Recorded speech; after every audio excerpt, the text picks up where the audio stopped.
It's all good to go. Yeah, we're good here. So, first of all, I got my little coffee here. My That's little espresso. Express. Little espresso. I hate that sort of. Oh, no, it's the worst. Okay, here's the question. I've been thinking about, I haven't been thinking long and hard about this, but it's crossed my mind.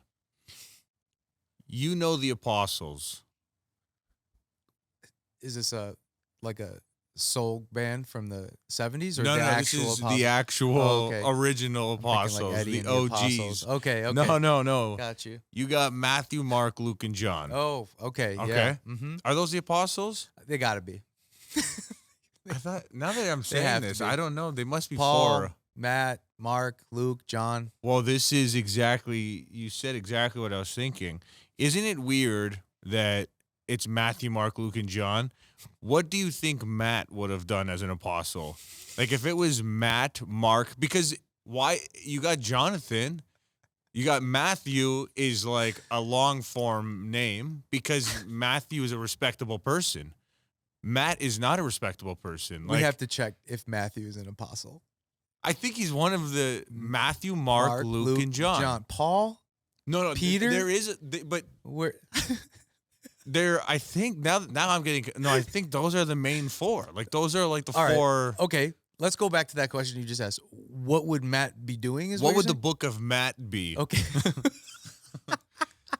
Like, you got the book of Matthew. The according to Matthew, what would be the story? What would be a psalm, if you will, if they are psalms? Wow, your church vernacular is deep. These are like, I got the keywords. Okay, I'm all about the Google searches. No, Did you go to Catholic school? yes. Okay, Yeah, no, Catholic school. I yeah. did too. No, I for a only little get while. confused because I always get Catholic and Christian confused, Okay. and it's become more of a thing since I'm in the States. Because apparently, Have like, you ever heard anyone say, "Have you gone to Christian school"? I don't know. Like until honestly the last couple of years, I never would have thought anything different. I'm like Catholic and Christian to me are the same, They're not. but this is what I've come to find Yeah, out. So now, what would if you had a book according to Matt? What would a psalm be, or a reading from the book of Matt? Let's say that you're at a church, the priest is up there, and he's like, "I got a reading according to the book of Matt." I can't even take you seriously when you ask me that. Matt just doesn't sound real. No, it Matt doesn't sounds sound like a kid at He my doesn't lunch sound like he table. walked with yeah, Jesus. That's what I'm saying. Matt sounds like a kid. First of all, I could write all the Matts I know on a list, and none of them are apostle worthy. Number two, Yeah. the name Matt just sounds like something I'm wiping my foot on. Yeah, it's a doormat. No hate, to all the Matts in the world. I know there's some good people named Matt out there, but it doesn't sound real to me. It doesn't sound like I'm going to look at this person, read his book, and follow his ways. Yeah, you're not following. Doesn't work for me. Is there a leader that's ever been a Matt? Is it like a lead? Like, Matt the Conqueror. yeah, like it is. It's like it is unfortunately a very Matthew the like Great. unrespected. It's a tough one, man. It's like your name is because I don't even know what I was thinking about, but I was just laughing to myself to be like, yeah, like why it's Matthew. Like even back then they knew they're like, we can't call this guy Matt. No way. No, we got to call him Matthew. And then you go on the other end and you got John, which is a Jonathan. See, the thing that's wild about that is usually one syllable names off rip, they feel more informal, right? Samuel, Sam, Sammy is also, two syllable, but the one Sam, John, Luke, Mark, right? Like they slap different. They hit different, right? And this Matthew debate is rough. Like it's got to be Matthew if we're talking about an apostle. It has to be in one of, That's ridiculous. the most read books around the world. If there was a Matt in there, because I don't know. This is ridiculous. That's so funny. Dude. That's honestly what I was just like, what would be in the book of Matt? The book according to The Matt. book. This is the book according to Matt. And he goes like this at the end. Yeah, like kisses his finger. Yeah, exactly. I don't know. I think Everyone I know named Matt was really good at baseball. yeah, it is a baseball name. Yeah. Really, I don't know how or why, but they can fucking hit. They hit dingers, all of them.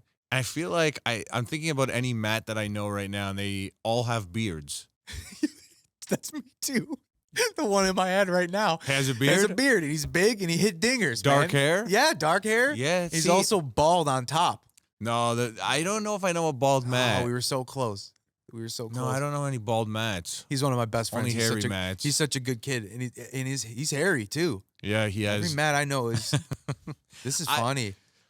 I don't know if it is. To be honest, I think I'm losing my mind a bit here in Buffalo because these things are starting to get to me. Okay, We'll find the funny. We've been finding the funny. Look, It's been, Buffalo's taking me down one day at a time. Like just keep eating. I gotta Keep tell, eating. I gotta tell you, I cannot get behind the pepperoni and cheese slice.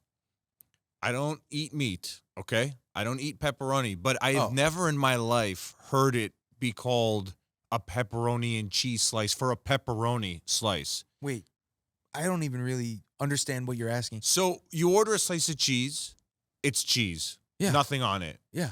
Pepperoni is pepperoni. Yep. Obviously there's cheese, it's the base. Oh, But so for you're s- upset that we're saying cheese and pepperoni when Yes. we order it. For a pepperoni slice. That's a It sounds like two slices. It sounds like you want a cheese slice and a pepperoni that sounds slice. like an insane microaggression that deals somewhere along the childhood trauma that maybe we haven't resolved yet. Why does this bother you so much? because What? it's confusing. Because if you say to me, like, let's say I'm like, hey, I'm gonna buy his slices, and you're like, I want a cheese and pepperoni slice. I'm like, okay, and I'm like, I just want a cheese. I'm gonna bring you a slice of cheese and a slice of pepperoni. Okay. Because to you to say a cheese and pepperoni, it's two slices. Every You pizza, don't like how obvious that is. but every pizza has cheese on it. Yeah. So You could just say it's a pepperoni slice. So you're saying in essence, if someone asked it that way, they would be getting a slice with just pepperoni and no cheese on it. Yes, if you're saying, Yeah. give me a pepperoni slice, Okay. what like you're asking for a piece of pepperoni? Like obviously there is cheese on the pizza, and I know you were in New York, Yeah. and cheese slices there have a different. Yeah. You just get. Could I get a slice? So a slice Yeah. is a cheese slice. Yeah. Because you're like a slice. It starts from there. That's the foundation. That's like, what's it called when you buy a car that's like stock? That's like the stock Yeah. slice. You're like, I want.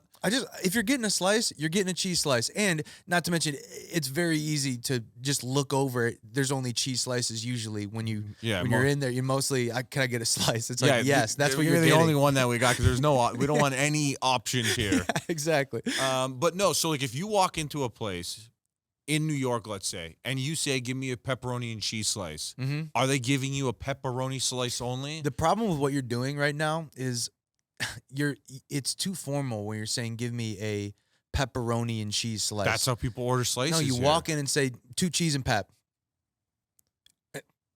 Good But to go. that's now I'm like, What do you mean? You want 4 slices? So you think Two I'm cheese, saying 2 two cheese pepperoni. and 2 pepperoni? Yes. Wow. I don't see how it is. Where are you from? Scarsboro, they used to call it? I'm from. That's yeah, not even yeah, a place anymore. I am from the GTA, That's the Greater Toronto area. But I can tell you, never in my life, until I came to this city, have I heard people say, "Give me a pepperoni and cheese slice." That's and funny, want man. One slice. That just makes sense to me. I when I walk in, I want 2 cheese and pep. If I wanted a cheese, I'd say, could I just get 1 cheese? Yeah, no, that is. These are the unresolved Buffalo issues. Like, That's funny. I heard this lady like yelling at her husband on the phone in the airport, and as she hangs up, she's like, "Go Bills." And I'm like, that's like, I'm like, this is how messed up this place is. Yo, this is hilarious. I was at the record shop the other day. I can't believe that you just said that. I was at the record shop the other day, and some guy comes up and asks me some questions about a specific record, and we get into a little bit. It wasn't an argument or anything weird. It was just a disagreement on like how we thought the record should be handled, like in the end of the situation. Right? He passed it to me. I passed it to him. He goes, I don't know if that sleeve should be out of the record. How did I explain it? I don't know if that sleeve should be out of the record, actual case. And I explained to him why it should be and whatever. Gave him this weird talk about why it should be, and it ended off a little strange. Like there was an awkward vibe at the end. Like okay, like all right, thanks. I'm like yeah, no problem, man. He's just, all right, cool, go Bills. And then he walked away. I was like, what the fuck just happened? Like, it was so weird, man. So what is that called? Is that like a Stockholm Syndrome thing where they like, because it's like, I've been trying to figure out. It's got to be, it just makes it feel like it erased whatever happened, right? And we can, now we're leaving on the same plane. I'm okay, you know? Yeah, it's like, okay, you know what, man, get out of my face. Okay, go Bills. Bills. We're good. And then walk away. Yeah. It is insane to me. It's so funny. It would be hilarious if someone like was like, you know what? Go Bengals. Yeah. And then we're in a whole different argument. Yeah, you're it's like, a what whole, did you just say to me? What? Yeah, exactly. What are you trying to get at? It's here? hilarious. You think you're better than me? It is. Honestly, this place is an insane, it's an insane city, Buffalo, and it's interesting. And, you know, being here, we've met a lot of, you know, I'm new to the city. Obviously, we've met a lot of cool people together. And actually, it's one of our guests, or our only guest today. He's actually a chef at a local popular restaurant, like the head chef, actually, which is crazy in itself. This spot has actually kind of popped off in the last couple of years here, and thanks to Mike for sure. It's called the Little Club. It's on Hurdle Ave. It's an incredible spot. The wine and the food pairing there is superb. They've really got it dialed in. And it's funny you started off with the cheese and pepperoni slice, because I know for a fact Mike Giambra's ordering 2 slices of cheese. Oh, I and think you pep. said that used to be a pizza place. No, but I know he's ordering 2 slices He's of a cheese and pep. guy. He's a cheese and pep guy. Yeah. You see, that's something that I might have lost a couple notches of respect if he is a cheese and pep guy. The city of good neighbors, you can earn those notches back. What is the city of good neighbors? Don't tell me that's Buffalo's slogan. We'll be right back with Mike Giambra. It is, dude. Phil Facanti, Phil Missana. This is a big day for all of us right here. We're meeting the original right here. Too hip. The bathroom's too hip for me. It's too much. It's a lot, right? All right, here we're live on location with the Mom Sauce Podcast here with I guess you just gave the whole intro to your this is flipped around. All right. Sorry. There we go. Tie my tie for me, Dad. Tie your tie, yeah, there we go. It's always weird touching someone's neck. We're here at the Little Club with Michael Gus Giambra. Okay. Yeah. I did Gus Russell for a while, which is my mother's maiden name, and my father, I think, felt slighted by that. So. Well, but as a chef, you're going by Gus, but as a comedian, you go by Mike. So your dad has the comic side and your mom has the cooking side. Which I think even more, disappointing or what have you. Being a comedian is very disappointing, especially at family events. Yes, yeah. No. Well, okay, so let's first of all get into the cooking thing here, and then we'll talk, because you got a whole bunch of stuff that you're into. So off the top, what is your role at the Little Club, or as a chef, cook in general? Okay, I cook at the Little Club. I have cooked here since 2019, and then we were off for 3 months, in COVID, as everybody was. But since then, it's been smooth sailing. I started running the kitchen here in August 2020, and then I've had a variety of teammates along the way, trials, tribulations, fun, ups, downs, all that, and it's a great form of expression and all that, Yeah, now, running a kitchen, I can't see being a very easy thing to do, especially with a place like this where you guys have a standard for the food that you want to put out. Yeah. It's not just like chicken wings and French fries. Like, you guys have presentation and nice wallpaper and all this stuff. So I wish it could all be as easy as the Dippin' Dots booth I started in. And if I could get back to that ease, I gladly would. Yeah, the air conditioning, the scoop, the dips, the dots. But that is the goal of any restaurateur, right? You learn everything, and then you take that knowledge and then you simplify it to the most basic high demand thing? Like, do you Yes. see yourself one day doing an octopus? What is that thing called? The octopus terrine. If I could get it on shelves in grocery stores in a Spam jar, that will be my full Yeah, realization That's of a cook, it, yeah. of a young cook. These ideas that then now I've gotten. You get the real-time feedback from the audience or the diners. eaters, yeah. And that, in a way, relates to the other things I'm into, where you kind of make adjustments constantly. You're never not adjusting. You're never not learning. And I would say I try and amplify people's strong points and then workshop their weak points too, so that you don't let anything get forgotten about or. The perfect host. Yeah. Uh-huh. Yeah, So, and that's like kind of the opposite of comedy, because in comedy you're never gonna please everyone. You can try, yeah. but I guess as a chef, I don't eat meat, so I would never eat. Not in a disrespectful way. I wouldn't eat the octopus thing. So it's like you maybe one day will try and think of different ways to. Or do you take a choice and you're like, you know what? I just want to get good at what I do. If I lose some people along the way, There that's is it. definitely a little bit. I'm lucky to work in a place that's small enough that has like an audience that wants us to push and likes anchovies and that whole genre of person.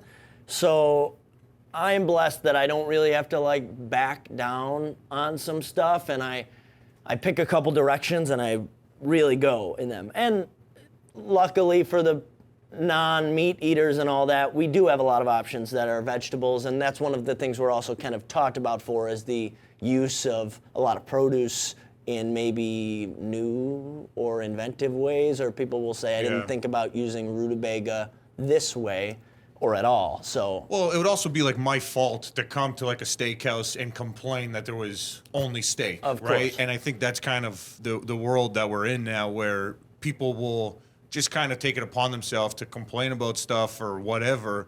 And I've had a background in, before I even did stand-up, I worked in a kitchen, and really I've been in the quote-unquote service industry for as long as I can remember. Yeah. And I don't know if this relates to you, but I've realized that I just don't like seeing people have a good time because I'm so used to always working when people are having fun. Yeah. And I thought about that on a restaurant side, but then even as a comedian, I'm like, I'm still working while you're having a good time. You ever be at a comedy show, start clearing plates at a table? You just immediately, like, I guess I got to get to work. I would rather be working at an event than at the event. That's where I'm at in my life right now. Like, I would rather be either in the kitchen or even cleaning tables than be sitting at a table, because I don't know how to just sit down and have fun. I haven't seen 6 o'clock in the real world in a long time. I'm like that pre-dinner hour. I can't relate to it. Yeah, It's no, like it's- very 4 to 6 p.m. for me is like peak stress. Yeah. Trying to just have everything in order, and trying to achieve that calm, which does happen a lot. I'm lucky to slow down the running thoughts and the running tasks, and just get in a spot where you're in the batter's box or whatever. People use so many sports analogies. There's a lot of sports With analogies. the cooking. yeah. Do they use cooking analogies with the athletes? Maybe feel like like he's cooking. That Isn't he's that a cooking sports and term? he eating too is a new He's one eating. I'm hearing. To They're be honest, eating. my sports lingo is near to zero. Yeah, But there has to be like dishing it is probably he's dishing it out. Yeah, dishing it he's, out. He's got served. That's dancing. Yeah, I saw that movie. I just don't think Tom Brady would be pumped if they said, "This guy's really at a rolling boil right now." He's bubbling. Yeah. That would be like for sure like an NBA Jam like I love those reference.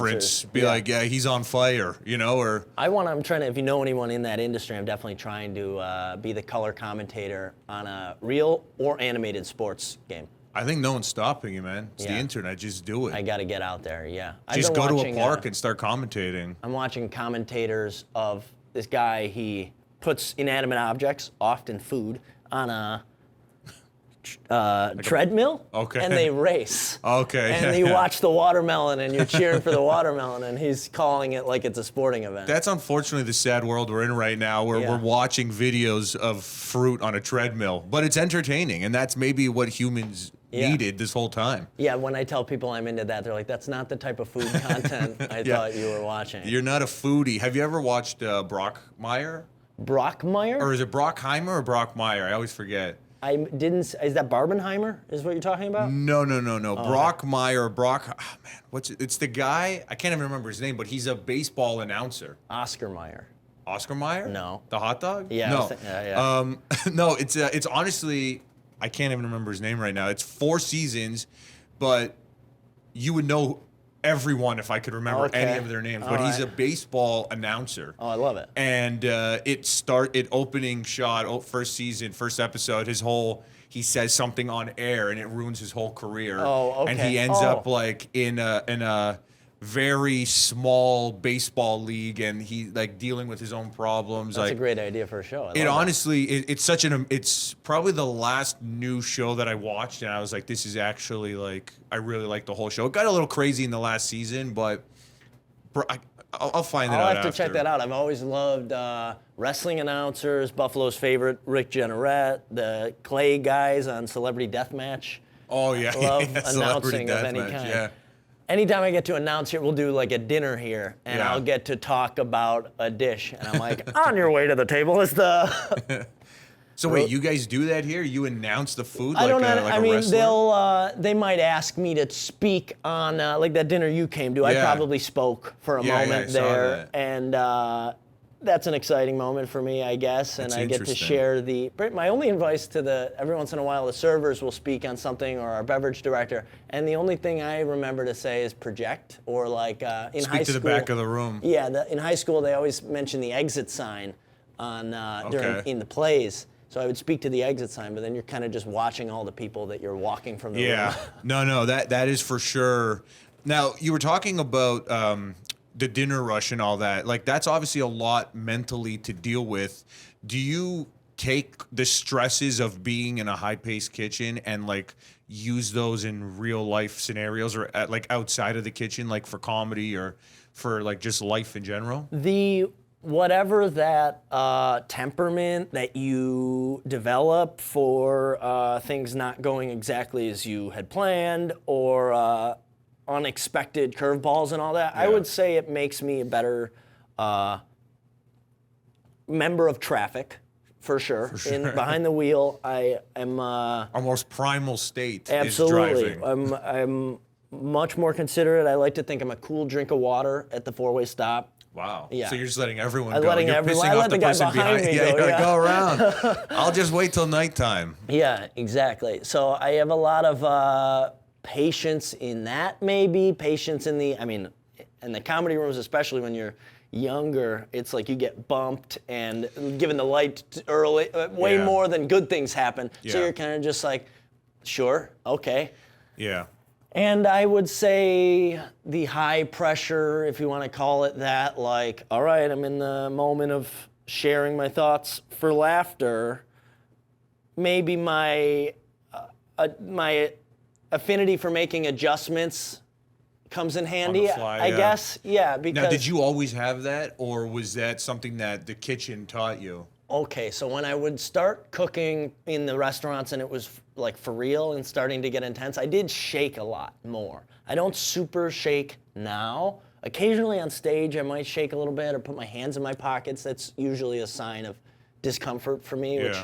I should write for. And I need a thing for when my hands are in my pockets. Yeah. But I noticed that I might have been more rigid, of course. Yeah, when I was a little younger, I might lock Cutting up a little everyone bit. off on the road, What was that? not being a cool drink of water behind the wheel. Absolutely, yeah. I would push through that yellow light or what have you, and now I just am a little calmer. Mm-hmm. But I think that I have very obviously in this 9 minutes of conversation, just so many directions my thoughts go in, and I have trouble like keeping them in a line. There's a certain part of the restaurant experience that is a positive, and that is a strong suit of mine. It's kind of like how I feel when I'm in a big busy city. I feel like it links up with It's the bob and weave. Exactly. It's it's doing that without crumbling is the tricky part, Mm-hmm. because if you're able to work on the fly and just say, for example, someone drops something or something in the kitchen gets burned or something happens, you need to adapt to it ASAP, because if you just crumble in that 1 second, it's the butterfly, like everything right after will fall apart. And when you're the individual that people are kind of looking to for like leadership, especially in that moment, your emotions inside are like flip out, scream, go through the ceiling. And it's just like, that is not what I can do right now. And we're in an open kitchen here, so not just what you say, your body language. There's been so many times where I might do like a joking body language that I go, I hope table 2 didn't see that. I don't like how my jaw looks in this situation.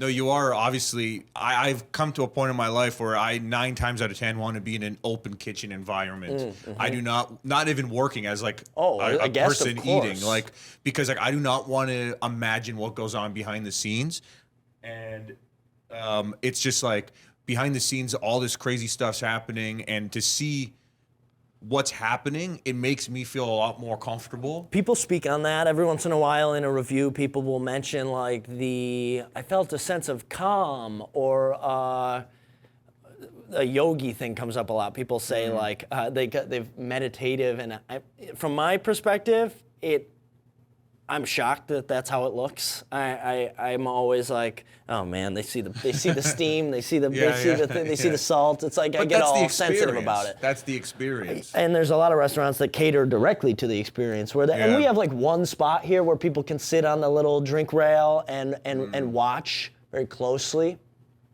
And that, while it can be nerve-wracking, is like a really gratifying and invigorating kind of feeling of someone who's like, oh, what is all that? And then like what's going on? And then I love that they ask what the thing is, and you kind of, I like serving that 2 seats that we have there, where they're right on top of me, and I kind of get a few words in. It's like a fun part of the night for me. Like I've worked in like pizza places where they've had like the ledge right in front of where you make pizzas, and the worst thing I could ever imagine is someone sitting in my face.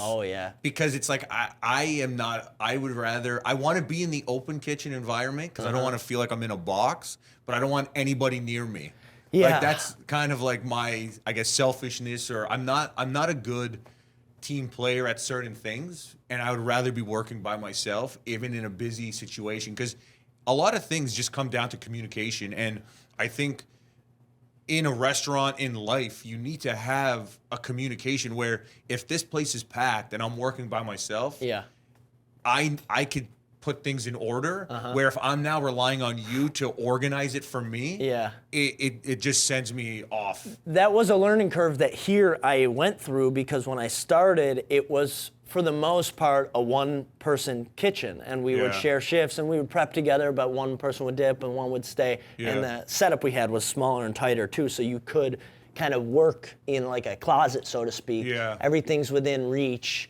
And you're alone during service, which now we do more business, and it would be painful and whatnot. So it's went from a solo situation to that teamwork that you talked about, and I being like a member of a band is kind of a big part of the 3 to 4 person team, and holding down your part of the downbeat. It is the hierarchy, you know. But now, what is like? What's next? Like, where would you see yourself in a couple of years? Like staying, obviously, you know, we didn't get to touch too much on stand-up. You're being new into stand-up. You've been in a couple of years now. Like you're planning on obviously focusing both. I've enjoyed, going up. Like at first it was so conveniently a late night thing, the stand-up comedy, and you work till 10 or 11 in a kitchen. You can still make it to some spot at an open mic or a late show, and that was like a good feeling, and that probably promoted me to keep doing it. I'm thinking, oh, this is a form of expression that I can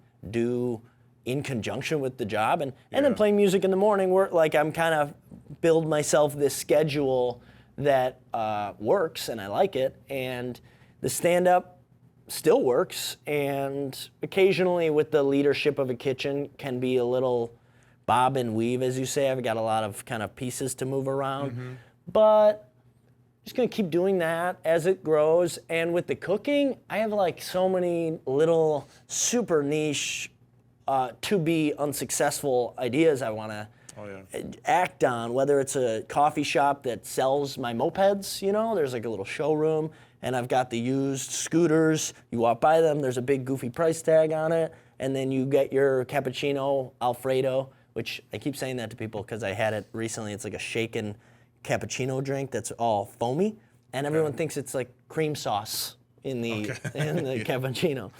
But some type of a scooter-themed coffee shop appeals to me. Yeah. I just remember the first time I saw, like in Italy, like a bicycle and a bottle of olive oil in the same window of a shop. You're like, that makes sense to me. And they have a spot on the bike for the olive oil. Yeah, and that's kind of like, I guess, where all the best things come from is like traveling, seeing what's going on in the world, and then bringing it back to your home base. I mean, you see bicycle cafes all the time.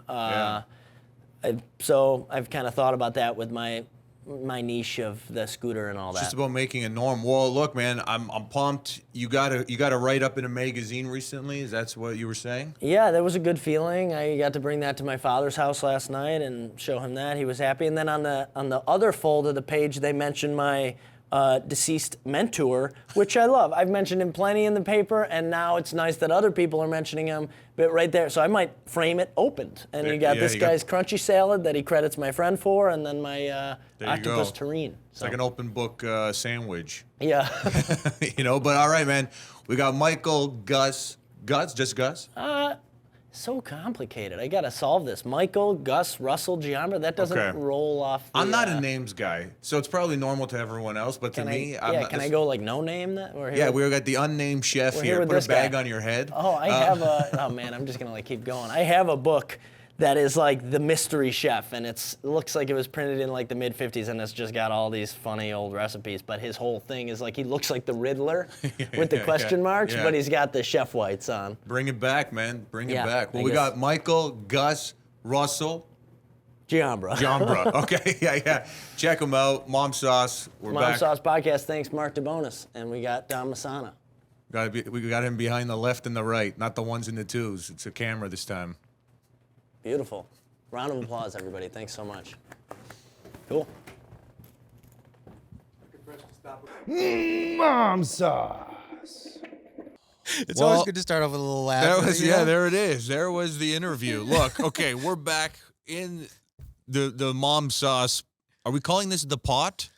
We could call it the pot. Are we in the pot right now? We're simmering a little bit. We're simmering. We're bubbling a little bit. We're bubbling. We're having a good time here. Oh, God, yeah.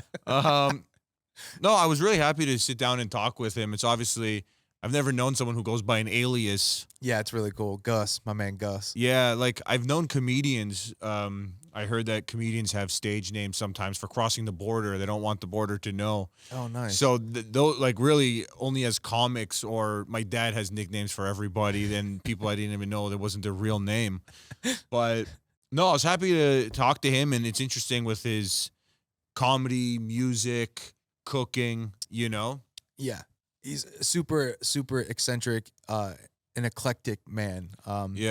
I've seen him perform numerous times around Buffalo, and it's constantly new and fresh, and he's pushing creative boundaries a lot. So it was fun to get to know him a little bit more. Dom, what is your Siri next song?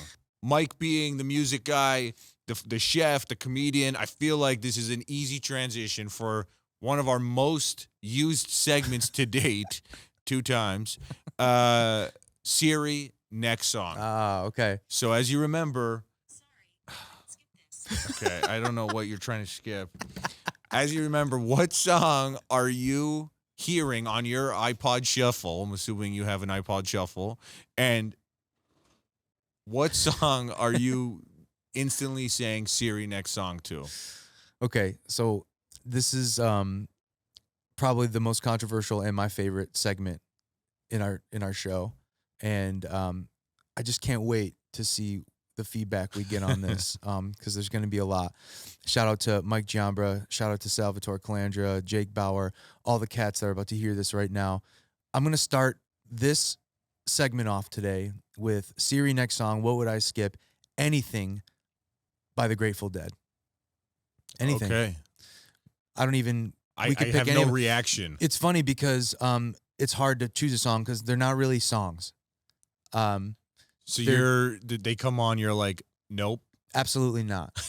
Absolutely not. I'd And rather they have a listen- big following, obviously. Like people a love big them. following. Yeah, like one of the biggest in the entire world. Like I'm gonna get crazy. shit on for not liking the Grateful Dead. Now, it actually constantly happens to me in my everyday life, but I'm gonna stick to it. I don't want to see people do long form jamming 25 to 30 minutes with no Okay. actual context, the same goddamn guitar riff over and over again. Jerry Garcia was a pussy. I'm just sick of it.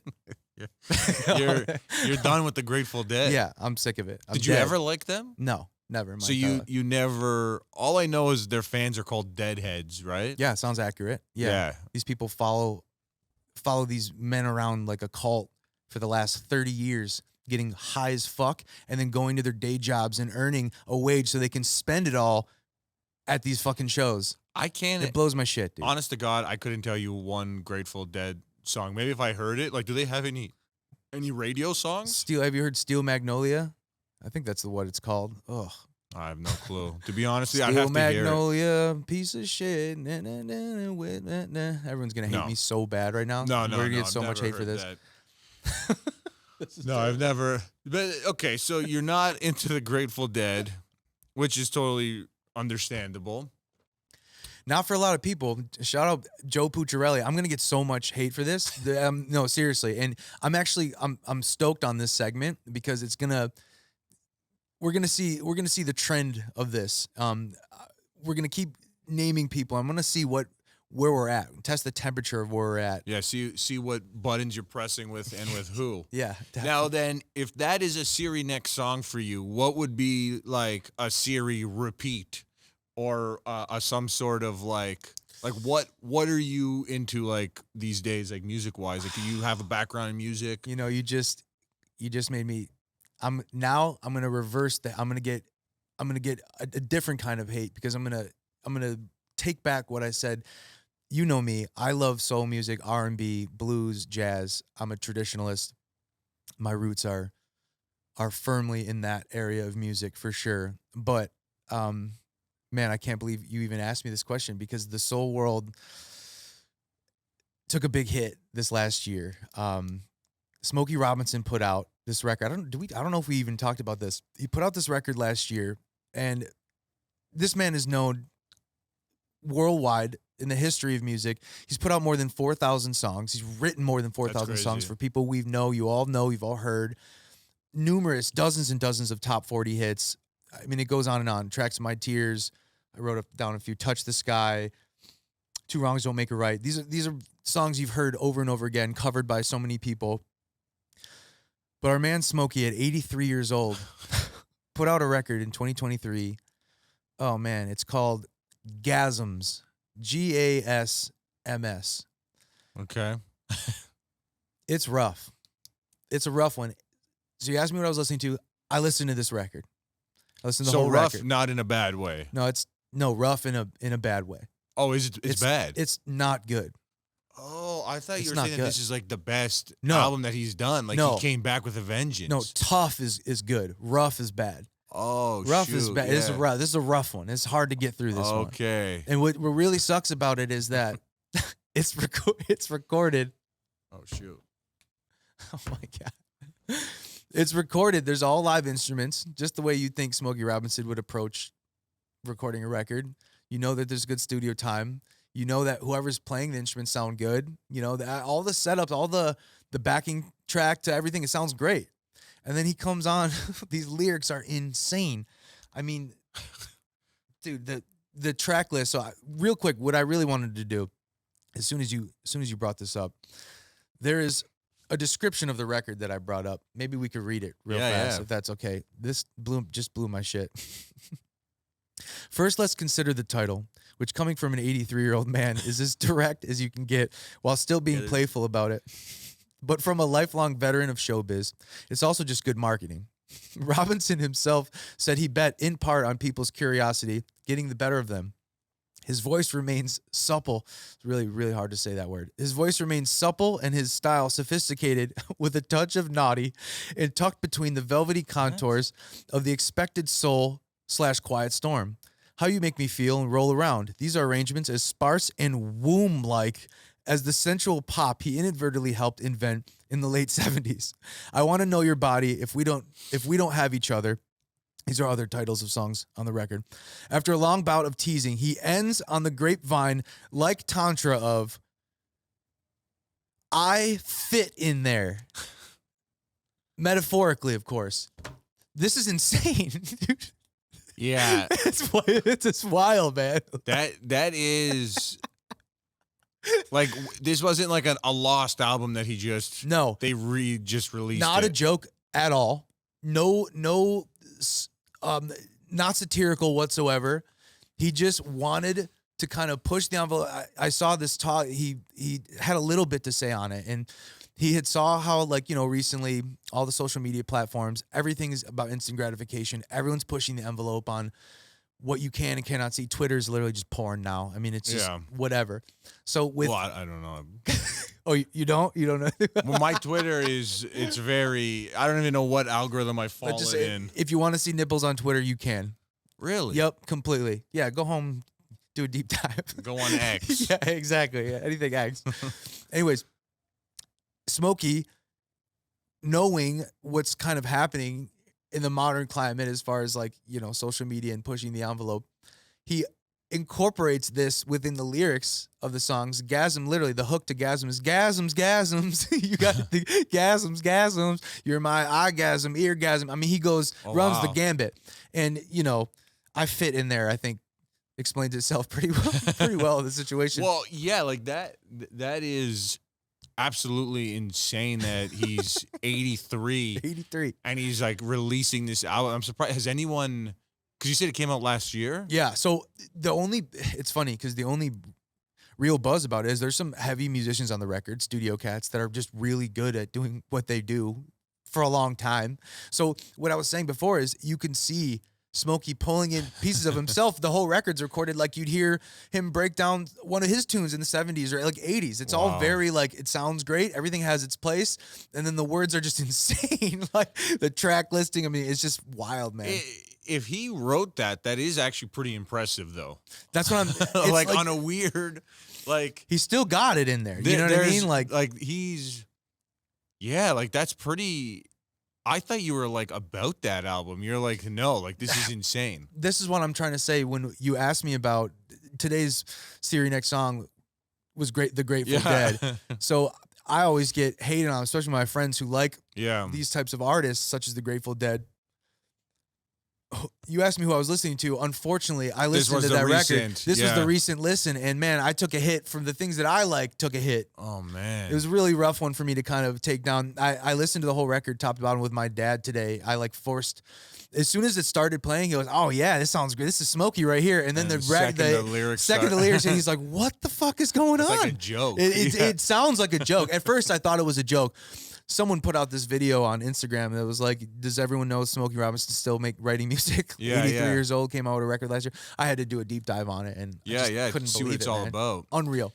Well, you know, it's interesting because, like, seeing we're talking about some recent stuff in the news or whatever, you know, someone who I guess publicly was shamed for being a comedian was recently Joe Coy hosted Golden Globes. Oh, it was the Golden Globes. He hosted the Golden Globes, and I gotta tell you, man, like nothing bothers me more. Like, obviously the pepperoni and cheese slice, that's up there.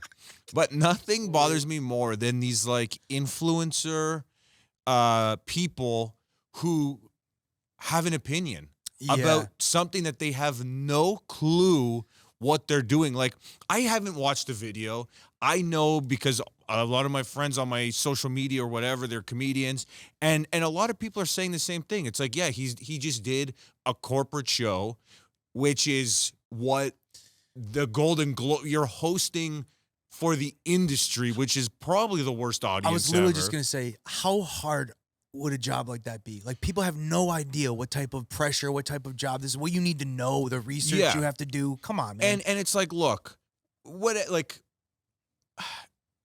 if it went well or not, that's one thing, but I'm just so fed up now with people claiming to be comedians because they go on a camera and talk into a camera. And, Yeah. and it like, I'm watching these people and they're like, oh, so this is what a comedian looks like. And I'm like, how do you know? Do you do stand-up? Are you a comedian? Like, why are you talking like you think your opinion matters? Because you have 100,000 followers? You think you're a comedian? Like, I'm just so happy that you brought this up today. I checked this out a little bit. I heard about it in the news. And I happen to be a Joe Coy fan. I think he's hilarious. And ironically enough, they brought this up on The View with Whoopi Goldberg. And unfortunately, I don't know the name of any other woman on that show. I only know Whoopi But Goldberg. they brought this up on The View, and I only saw it, because it came up in a feed that I was looking at related to the topic. And Whoopi said some shit that was just so real. And she goes on to saying, like, Joe Coy gets booed at the Golden Globes, whatever. People don't understand what type of job that actually is. So, The pressure that goes into it, the people that you're catering to, that room, it's a hard room.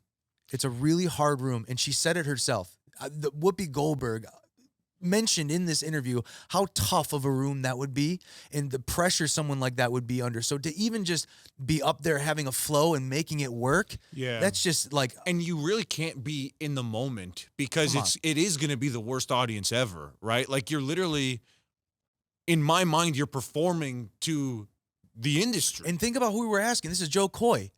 Has anyone, they're asking him to do his research. Has anyone done their research on Joe Coy? He's constantly pushing the envelope racially. And look, what is our room?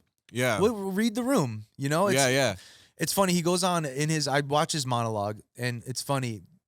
He goes in between jokes that he wrote and that were written for him. I feel like this kind of happens in the industry as far as like if you're going to do one of those types of shows, you're definitely getting jokes written for you. Well, typically, there'd be writers, and I know that there was like a long. And he got asked last minute. Yes, I heard that too. And then I would then say, typically, as the comedian, you could say, I don't want to say this, I want to say this, and maybe work some type of happy medium with putting your jokes in with something they've written for you. I don't know exactly how it would work. But he says out loud some of the jokes that bomb or get booed. He says, the ones that I wrote are the ones you're laughing at. I didn't write all these jokes. And he kind of eloquently touches over that throughout the monologue. So you could see those parts kind of he gets a response, like talking about that. But it is a little bit awkward, and it comes off as like. And the way of the world now, if that was when Whoopi Goldberg was on up, like, getting her big break. Yeah, I don't think anyone. It would have been like it would have been like in the newspaper, maybe on some channel, and that would have been it. But now that like everything is documented and remembered, it is like, is it now? Like, or has it always been? I don't know. Like honestly, like a gig that everyone wants to just stay away from because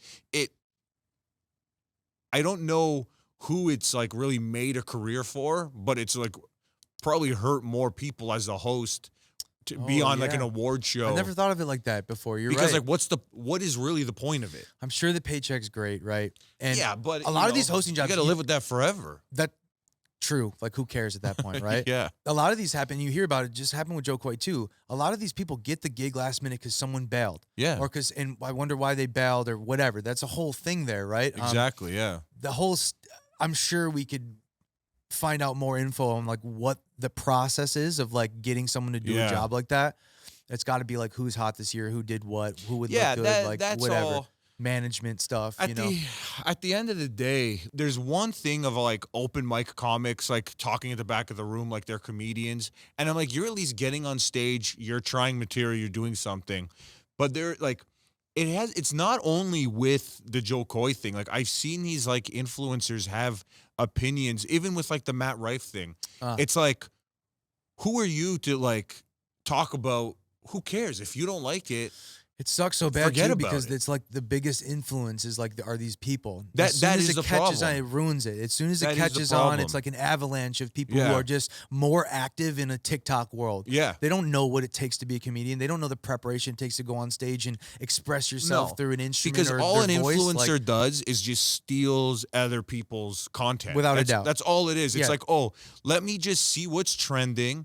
And let me do this dance, make a funny face. Yeah. And then, because I don't understand what's with the facial expressions. Like the amount of like people who are like quote unquote comedians on social media, but they're just making like wacky faces. I'm like, what is this, like the 20s? Like, what are you doing? Like, why don't you just put clown makeup on? You know what I mean? Like, there's no difference. Like, That's wild. I never even thought. You're right, man. because all it is like, oh, I'm someone who's like kind of hot, but I'm making funny faces, so I must be hilarious. what Like, the fuck is that? You're right. like I think about how much it must suck to be on the other side of a conversation with this person. Like, imagine, like, I see these people like doing these stupid dances or whatever.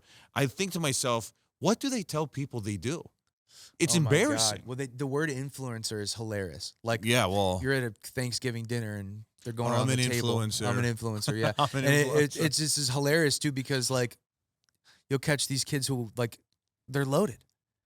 They're So fucking stupid. loaded. They're sitting at the kid. They're at with their family, giving their mom a car and putting it on YouTube and.